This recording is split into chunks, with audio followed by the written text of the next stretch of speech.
Palad man ang sapa ug palimpyuhan ang mga nakabara niini. Kini ang trabahoon sa City Hall sa gibaha nga area sa Barangay Gizo sa Mandawi City, kundi lakip sa naapektuhan ang ilang eskwelahan. Ang report ni Nico Sereno. Sa mga rescue boat sa disaster personnel gipasakay kini mga estudyante sa Mayor A.S. Fortuna Elementary School aron mapagawas. Atol kini sa pagbunok sa kusog nga uwan sa miaging Huwebes nga may resulta sa halapad nga baha sa gawas ug sa sud sa eskwelahan. Kining suliran kanunay masinati nga nausba na sabgani pagka Biyernes. Karong si Manaha nahubas na hinuon ang tubig ug balik normal na ang klase.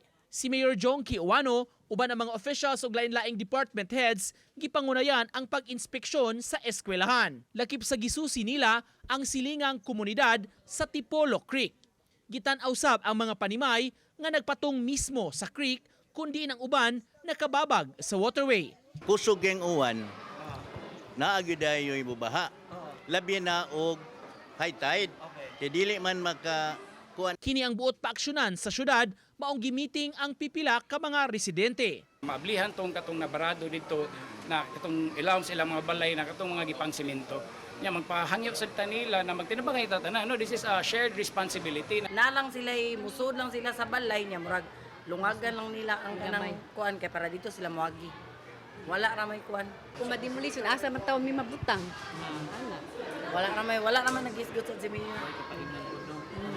Pero uyon na ba di ba Okay ra sad kay kuan naman palawman naman. Samtang gibinla ng eskwelahan og water pump aron mapagamit diretso sa pagpahabwa sa tubig kung magsugod ang pagbaha.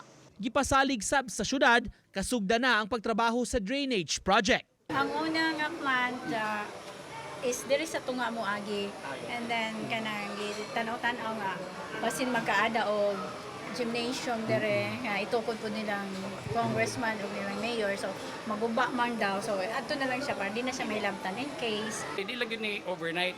Pero kasabot ko sa mga tao, baha karon gusto sunod semana, wa na dayon baha. Imposible na mahitabo. No nang pero nangita we're working on the permanent solution while working sa temporary solution. Uban ni Godfrey Relien, Nico Sereno, Balitang Bisdak.